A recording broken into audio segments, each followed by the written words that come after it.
প্রতিটা মুহূর্তে কাজ করছেন, দিনের 24 ঘন্টার মধ্যে বোধ হয় 18 ঘন্টা তিনি কাজ করেন। এই মানুষটাকে তো আমাদের সহযোগিতা করতে হবে। আমরা যদি এখন শুধুমাত্র নেগেটিভ কথা বলে তাকে আরো পেছনে ছেড়ে দেওয়ার চেষ্টা করি, তাহলে কিন্তু গণতন্ত্রকে আমরা সেভাবে প্রাতিষ্ঠানিক রূপ দিতে সক্ষম হবো না। একটা ব্যাপার তো আপনারা সবাই মানবেন যে আজকে মিডিয়ার উপরে কোনো হস্তক্ষেপ নাই সরকারের, আছে কি নাই? তাহলে এটা তো একটা পজিটিভ জিনিস। আপনার কোথায় কি নিয়োগ হলো না হলো এটা আরেকটা বিষয়।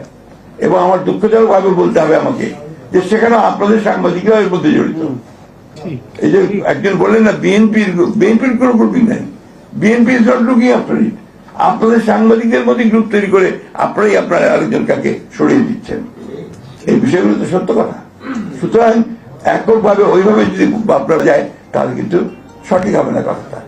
অন্যদিকে আপনার আজকে মিডিয়া কার দ্বারা নিয়ন্ত্রিত? মিডিয়া তো আপনার বিজনেস হাউস দ্বারা নিয়ন্ত্রিত। আমাদের বারুক কামাল সাহেব যে এখানে কাজ করছেন হয়তো সেইখানে ওটা অতটা নাই, কিন্তু বেশিরভাগ মিডিয়াগুলোই তো আপনার তাদের হাউস দ্বারা নিয়ন্ত্রিত, বিজনেস হাউস দ্বারা নিয়ন্ত্রিত। সেইখানে তো আমাদের ভেতরে ঢোকার খুব একটা সুযোগ নাই। আমরা অবশ্যই সরকারি যে সমস্ত সংস্থাগুলো আছে সেই সংস্থাগুলোতে যেন সঠিকভাবে আপনার লোককে নিয়োগ দেওয়া হয় এবং সেখানে যেন বেশিরভাগ যেটা অবশ্যই আমরা সেটা দেখবো এবং ভুল ত্রুটি থাকে সেটাকে আমরা সমাধান করে নেব। আপনাদের যে বিষয়গুলো আজকে এসছে আমরা অবশ্যই এটা প্রধানমন্ত্রীর আপনাদের কাছে শুনলাম, সেগুলো আমরা প্রধানমন্ত্রীর কাছে তুলে ধরবো।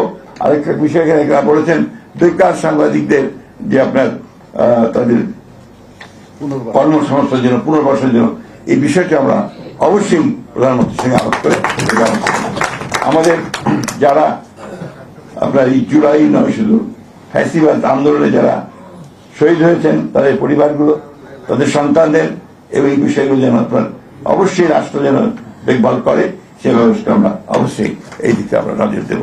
একটা কথা বলতে চাই আপনার শেষ মুহূর্তে শেষ করতে চাই, দেশটা আমাদের। এখানে আমরা সারাক্ষণ যদি শুধু মারামারি কাটাকাটি যুদ্ধ করতে থাকি তাহলে এটা কোনোদিনই সামনে যাবে না। আপনি চিন্তা করে দেখেন চীন, আমরা সেই 1948-এ আপনার হলো 47-এ আপনার ভারত ভাগ হলো, তাই না? চীনও কিন্তু ওই সময় আপনার স্বাধীন হয়েছে। আজকে চীন কোথায় চলে গেছে আর আমরা কোথায় পড়ে আছি?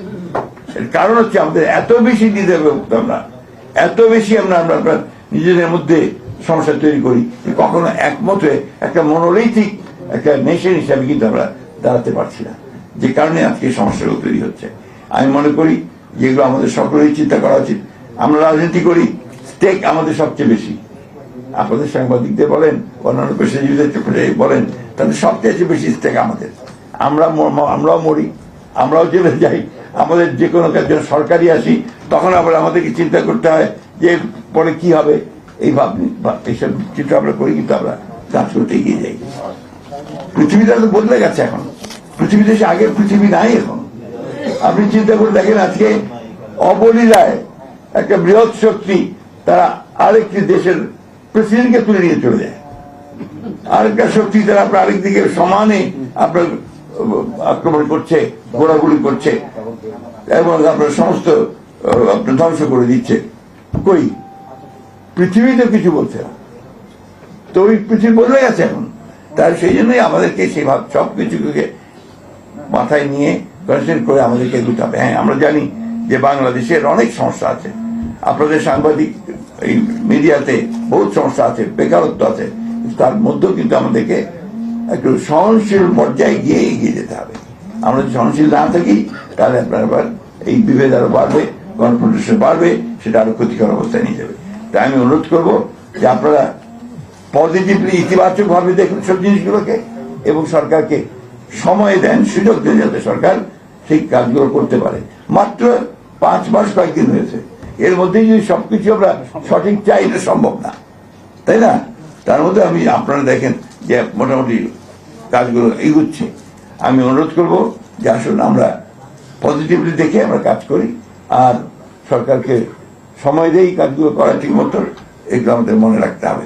দ্বিতীয়ত হচ্ছে যে সাংবাদিক যে সমস্যাগুলো আছে সেগুলো আমরা অবশ্যই সমাধান করার চেষ্টা করব।